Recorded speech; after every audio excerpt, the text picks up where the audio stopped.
Halo sahabat si ember yang disayangi Tuhan. Ketemu lagi dengan Renungan Minggu bersama Mo Nano. Semoga kalian semua tetap sehat dan selalu gembira. Hari ini kita memasuki hari Minggu Advent yang ketiga. Hari Minggu ini disebut juga hari Minggu Gaudet atau hari Minggu Sukacita, yang mau mengungkapkan sukacita gereja karena Mesias, Sang Juru Selamat yang dinanti-nanti sudah semakin dekat. Ia akan segera tiba dan penantian kita akan berakhir. Sebagai tanda sukacita itu, mungkin kalian bisa melihat Romo yang mimpin misa pakai kasula warna ungu muda atau merah muda. Atau paling kurang ada lilin warna merah muda di dalam lingkaran atau korona Advent, dan minggu ini udah dinyalain. Teman-teman, meskipun kita bersukacita karena Sang Mesias sebentar lagi datang, kita nggak boleh larut dalam kegembiraan itu. Kita justru perlu makin serius menyiapkan diri supaya benar-benar siap menyambut kedatangannya dan menerima kehadirannya. Nah, dalam Injil hari ini kita bisa menemukan bantuan dari Yohanes Pembaptis. Gimana caranya mempersiapkan diri lebih baik lagi. Mau tahu? Dengerin terus ya. Teman-teman yang dikasihi Tuhan, kali ini Injil yang dipilihkan bagi kita adalah kutipan Injil Yohanes. Kutipan ini terdiri atas dua bagian. Yang pertama, memperkenalkan siapa Yohanes Pembaptis dan apa tugasnya. Penginjil mau menunjukkan bahwa Yohanes Pembaptis adalah utusan Allah.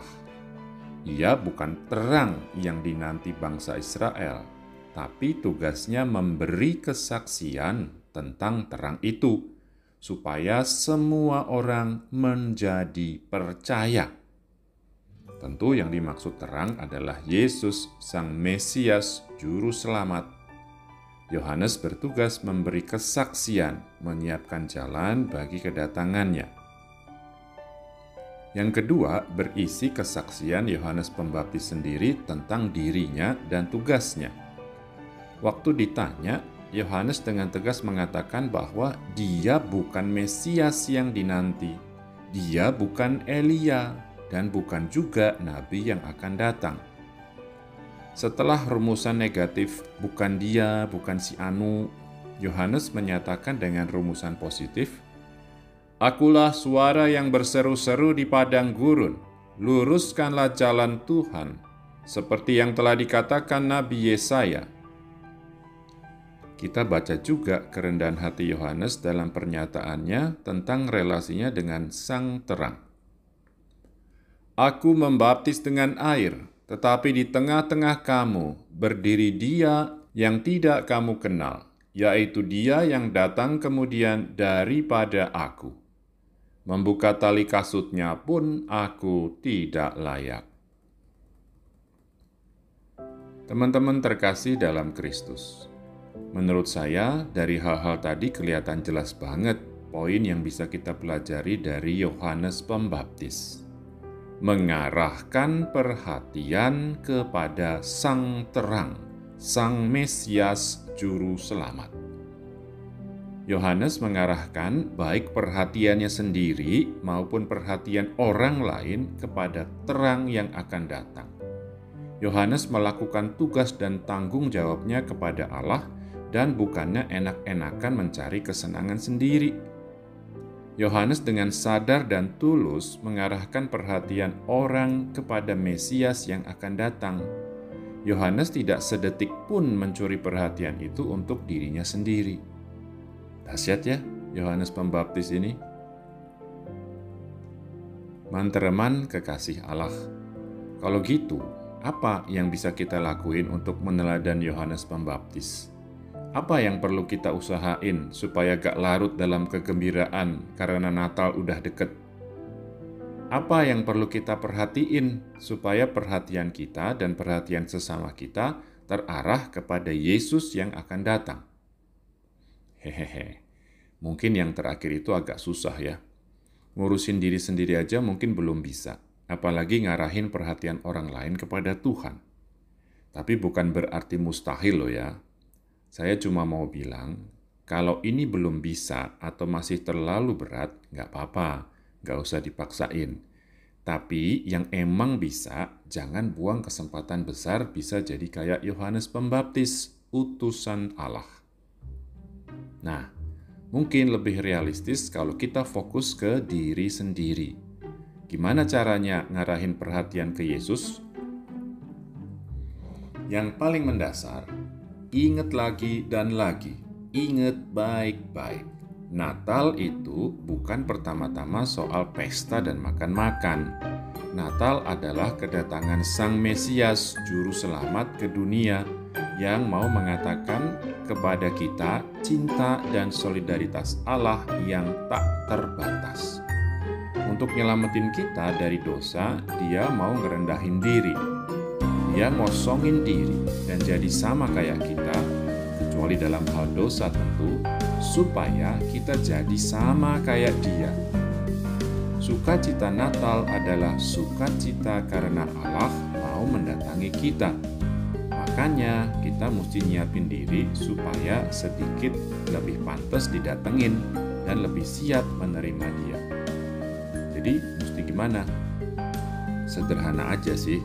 Jangan pikirin diri sendiri. Konkretnya gimana? Nah, saya punya 2 usul.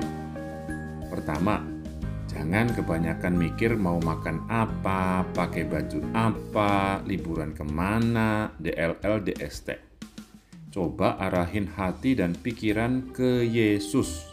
Sediain waktu lebih banyak buat Dia. Misalnya doa, novena, baca kitab suci, ikut misa online, pengajaran online, DLL, DST. Kalau nggak bisa nyediain waktu lebih banyak, paling nggak pastiin selalu ada waktu yang wajar buat Tuhan. Kedua, ingat kan Yesus bilang, segala sesuatu yang kamu lakukan untuk salah seorang dari saudaraku yang paling hina ini, kamu telah melakukannya untuk aku. Kalau Allah mau sayang dan solider sama kita, kita perlu juga ngelakuin itu ke orang lain. Dengan begitu cinta dan solidaritas Allah juga dirasain orang lain. Jadi jangan cuma seneng-seneng and happy-happy sama teman-teman atau keluarga sendiri aja. Coba lihat sekitar. Pasti ada orang yang butuh bantuan atau paling nggak bisa kita beri perhatian. Nggak perlu besar atau luar biasa. Yang paling penting dan mendasar adalah kita mengusahakan supaya perhatian kita nggak ke diri sendiri aja, tapi ke Dia yang akan datang. Teman-teman yang terberkati, Yohanes Pembaptis sudah diutus Allah untuk menyiapkan jalan bagi putranya Sang Terang. Dia juga menjadi teladan bagi kita bahwa menyiapkan jalan berarti juga mengarahkan perhatian sepenuhnya kepada Dia Sang Terang yang akan datang itu, bukan kepada diri sendiri. Barang siapa mengarahkan perhatiannya kepada Tuhan, menyiapkan jalan baginya.